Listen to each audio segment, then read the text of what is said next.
All right, guys, I just want to welcome back to the Everything College Football podcast. Today, me and Nick here will be taking a way too early look at Georgia versus Clemson, a perennial matchup going down week one from Atlanta in Mercedes-Benz Stadium. Right now, the odds makers have this one pretty far apart, 12.5 point line in favor of Georgia. 48.5 is the total. These are two teams that, met in 2013 and 14 in two pretty exciting games, over a decade ago. And then they met in 2021, Nick. There was a lot of hype for this game, a lot of expectations. We got a 10-3 final score, one of the worst offensive showcases we have seen in a long time. And that really ended up setting the tone for Clemson of what's been kind of a disastrous, offense over the last couple of seasons. And I certainly think they're trending in the right direction. But that game to open up the 2021 season in Charlotte, Nick, very shocking, really, for both sides. And obviously, Georgia, what they did was great for the rest of the season. But for the Tigers, it's really just been a tale of two different stories, Nick. One program has, really exceeded, and the other one's kind of been bottoming around here. It's been a second since they've won a conference championship game. They can't get off on the wrong foot here again, though. I agree with you. This has been a tale of two different stories here. This is a rivalry that should happen more often. These two schools are not very far from each other. Just up I-85, not terribly far from each other at all in this location, or I-20, I-85. How you want to get up there? These are two schools that really can battle it out. They're historic Southern football programs, and they haven't really played each other a whole lot right over the last 20 years. They've only played a handful of times, 5 times, with Georgia dominating the rivalry 4-1, including that win in 2021. That win was a very pivotal moment for both programs. I was wrong about that game. I figured that Clemson, the new look offense with DJ at quarterback, would have a great success. I thought DJ was going to have a great season. I expected him to be a Heisman contender. Obviously, I was wrong. You got to admit when you're wrong, take the one on the chin. I got that wrong. Georgia's defense dominated, and they would be dominant throughout the entire season. They go on to win their first national championship since 1980 in a really dominant fashion that season. That game was very interesting at Charlotte. This is sort of the return leg of that game in Atlanta at the Mercedes-Benz. A great stadium for hosting college football games. Kind of odd that it was spaced out this way, but I think there were some scheduling issues with some conference realignment, things of that nature. But now you look at it, and here you have teams that are heading in different directions, but hoping to stabilize. Two great coaches that both have won 2 national titles at their respected programs. Clemson looked like they were the team that was going to take over the Alabama Nick Saban sort of kings of college football mantle. They fell off a little bit. Then Georgia started creeping in, looking like they're going to be the next Alabama Nick Saban, dominant team in college football. Both teams have a lot of question marks on both sides of the ball as they go into this new era. And certainly looking at this Clemson offense, there are a ton of question marks here with Cade Klubnik and company. We typically do game breakdowns a certain way, at least in the fall, Nick. We'll obviously look at each individual unit and how they match up and compare. But it's only a spring look ahead, so we're just going to focus on a couple of different topics here that I think are going to be the most anticipated ones to be answered when this game finally goes down. And I think the first one, this Tigers offense, they appear to be in much better state than the last time they faced off against Georgia. And obviously, I want to get your take on if that's accurate or not. I remember the last time these teams played, I said that Clemson, they would get outclassed on the interior and that running the ball would be tough, but I expected them to get to the edge to try to slow them down a bit. And they made 0 attempt at doing that one bit. They had 23 rushing attempts for 2 yards. Of course, DJ Uyunglele ended up being much worse than anyone expected. He didn't help out one bit. But things are different now. You have a much better offensive coordinator in Garrett Riley. Phil Maffa really showed a good blend of physicality and explosiveness. It's going to be his backfield now after Will Shipley departs. The supporting cast has really transformed over the last year. I know we were highly critical of them last season in the and mainly due to the emergence of Tyler Brown, though, as a downfield weapon. They also have incoming 5-star TJ Moore. He has the ability to stretch the field. He's certain to get on the field. Antonio Williams was the leading pass catcher as a freshman in 22. Was really beat up last year, didn't play much. He's going to be a big veteran for them this season. I think you're going to see him look to get, potentially 10 receptions a game. He's going to be big for them. And then they've one of the nation's best tight ends in Jake Bringstool. Obviously, no one could have anticipated the offense would have been as poor as it was in 2021, Nick. But obviously, sentiment since then hasn't been all that great. But I think right now, this is an expectation that I have where I think they're going to perform much better, not just in this game, but all year long. And I think all the combining factors I just alluded to are certainly going to be big in doing that. The game plan last time they played, though, was abysmal, Nick. 2 rushing yards, 0 attempt to try to slow down that interior, and they got absolutely annihilated.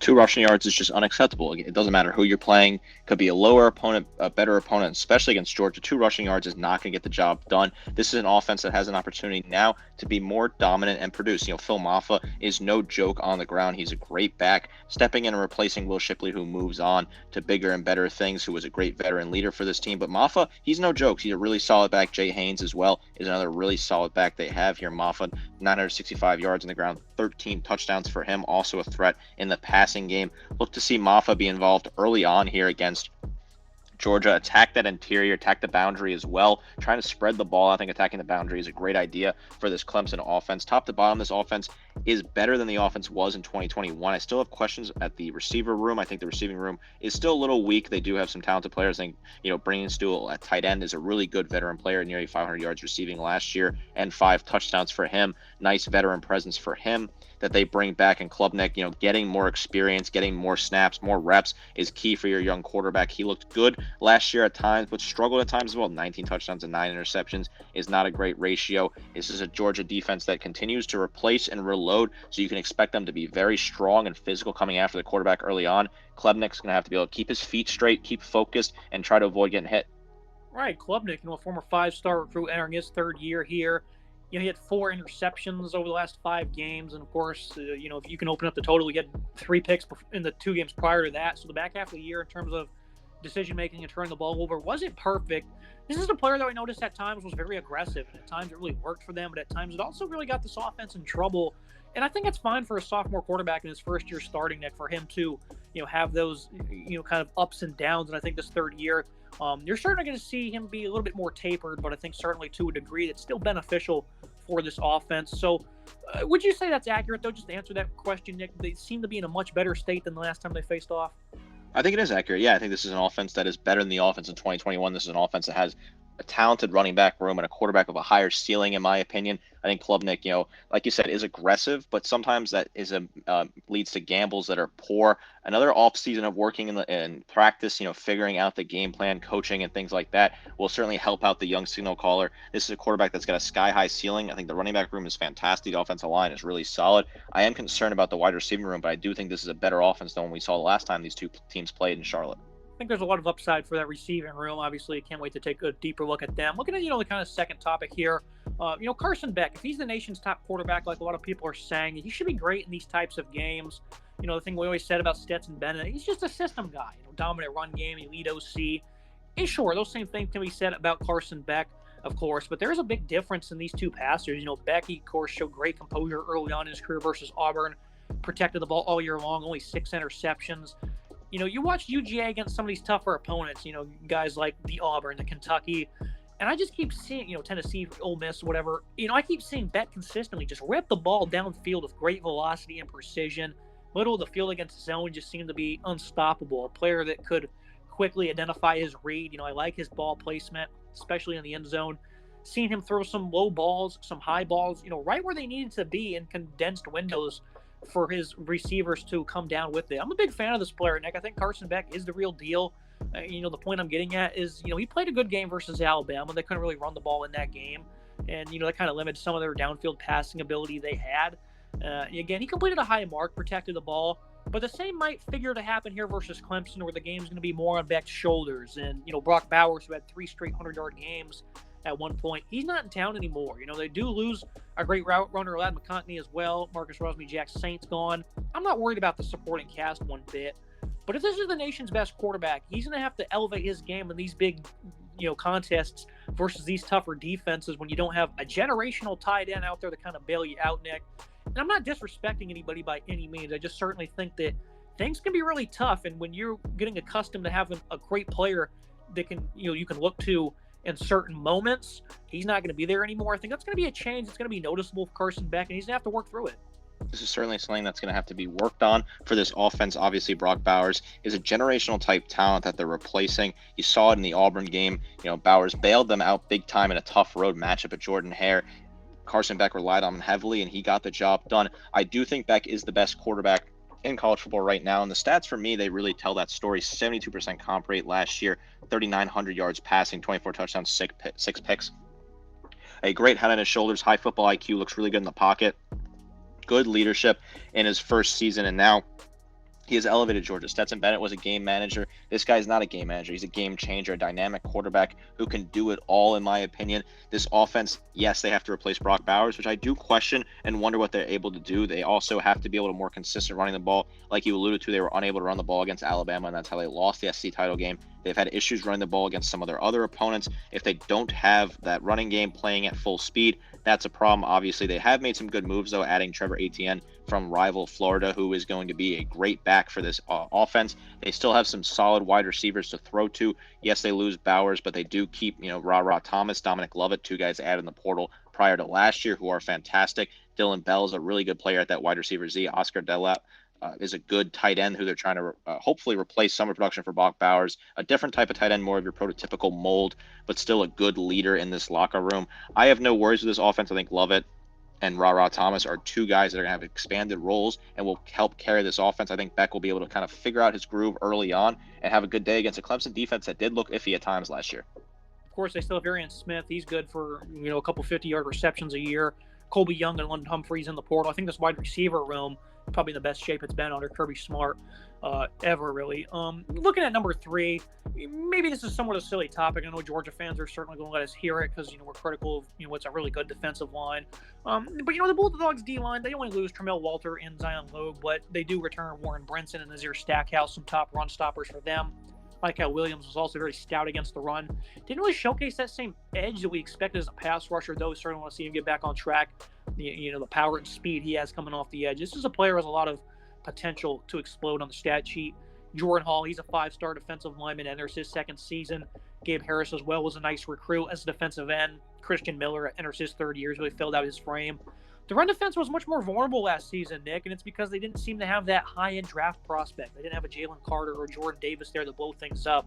Still had good players, though, right? But if Brinson and Stackhouse were going to be considered, early draft selections, they would have been gone, Nick. They wouldn't have stayed for their senior season, I don't believe.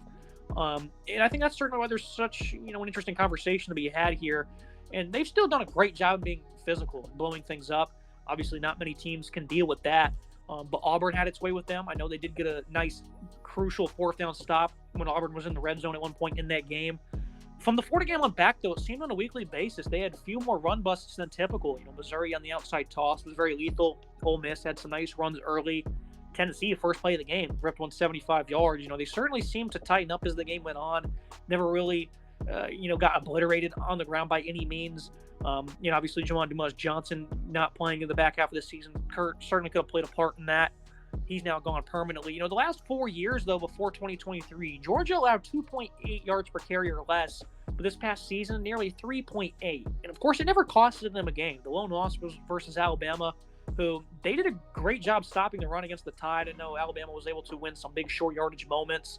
But if this style certainly continues to persist, I think it could certainly be an issue for Georgia. For example, if they would have played Michigan in the college football playoff, it probably could have costed them this past season. Again, Nick, I know I'm just kind of being picky here. It's not a major issue, I don't think. But with teams this good, you got to pick out the flaws, and I know this is a noticeable one that should be talked about. And I know Kirby Smart's probably aware of it as well, because this is not something you want to turn a blind eye to. If it continues, like I said, to persist, it could be an issue. Like Alabama, the last couple of years under Nick Saban, for example, they weren't all that great against the run for the most part. They were still physical, but they certainly progressively got worse, I guess would be the term to use. So, what is your opinion on this run defense? It's just kind of odd to see them not be as elite as they were last season. Georgia fans hate when we nitpick. When you have a team that's so good and that won back-to-back national championships and was a couple plays away from competing for a 3rd national championship, you have to nitpick to find things to talk about, right? And this run defense, 3.8 yards per game, is still an incredible number, but it's more one whole yard more than it was 2 seasons ago, and that is certainly noticeable. It's a large jump. I think it's something to be concerned about, something slightly concerned about. Obviously, it's not going to cost them a game right now. It hasn't yet. I don't think it will cost them a game this year, but it's something that you continue to keep your eye on, that it's just not as dominant as it used to be, and that's something that teams can exploit. This is a running back room with Phil Maffa and others that could be really dominant. They might have some success. Nazir Stackhouse, I was disappointed him at nose tackle. I expected a lot more out of him. He needs to step up this year and have a better year. 24 total tackles, 3 tackles for loss, 2 sacks. Needs to see more production out of him. I really thought that we could get more out of him this year. Michael Williams, another guy you want to see more out of him, questionable on his production last year. 18 total tackles, 6.5 tackles for loss, 4.5 sacks. You would expect those numbers to be closer to double digits, certainly on the tackles for loss. This is a team that's in the past, which is physical, clogged the run lanes. Teams had no success running the ball against them, and you saw teams last year have success. You rattled off a few different teams that were able to find success on the ground. I think it's something that Kirby Smart and company know, something they're going to work on this offseason and try and coach. I don't think Clemson's going to absolutely torch Georgia on the ground, but I think they will find some success early on and will require an in-game adjustment from the Bulldogs. The defensive line has some issues that I don't think are going to really cost them right now, but something that if they do not address over time, it could be an issue for Georgia. If they start to give up too many yards in the ground, it could start to expose some other flaws in their defense and lead to their secondary unit getting picked apart as well. Yeah, I mean, that's certainly, I think, why the point should be talked about is because they only had 2 rushing yards last time, and they lost by 7 points, Nick. They lost by 1 possession. I mean, they were right there despite having nothing on the ground one bit. And this is a run game back half of the year. They really impressed in terms of physicality. Against Notre Dame, they were good. I know against some of the conference opponents that aren't great, but this is an offense that's really transformed itself. 260 yards for them in a game against Georgia Tech. That's impressive for them to be able to put up 247 against UNC. For Clemson, these are some nice steps that they're making, showcasing they can run the football. I think last year you certainly saw that numerous times, especially in the middle of the field. Will Shipley's not going to be there. Sorry, not middle of the field. Between the tackles, that is. And obviously, Shipley, again, is not going to be there. But Maffa really impressed last year with his explosiveness and physicality. So if you get more than 2 rushing yards, Nick, which I think they certainly should, if you can just rattle off 100 and, win the short yardage battles, punch it in the end zone 2 times, I mean, that's going to go a long way in deciding this game. We're not going to make any predictions by any means, a long way to go, but I certainly think in terms of this spread, Nick, this is something Clemson should cover, right? But what are the odds makers not telling us? Because these guys are not wrong very often. Why are we looking at almost a 13-point line?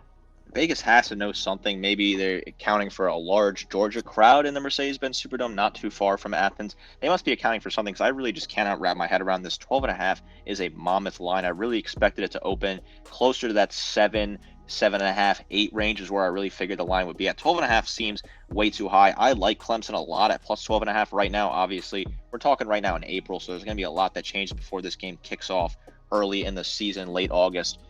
I just can't imagine that this would be the line that it closes with. This seems just way too far of a gap. If it stays at this point, I think Clemson will cover this. We saw that despite Clemson having an anemic offense 2 years ago, in 2021, they were able to keep it a close game and only lost by 7 points in a day where they had one of their worst offensive showing in a very long time with 2 rushing yards.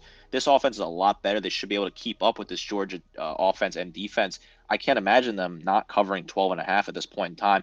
Plus 12.5 looks like it makes a ton of sense for Clemson. Obviously, we're going to monitor it throughout the offseason and see how this moves, but this line just seems way too wide of an opening in my opinion. That's it for today's episode. As always, Nick, appreciate you joining me. I think the winner of this game is certainly going to be in the driver's seat to be the 1 seed. Good opportunity for Clemson to bounce back, though. Obviously, Vegas, they're counting them out. A lot of people probably will. But if they can win this game, which they're capable of doing so, trying to get back to the old school Clemson, they can easily remind people who they are. This would be massive for the Tigers. But if they don't cover, Nick, and they get hammered in this game by 14 plus or something like that, another conversation probably needs to be had of where this program is.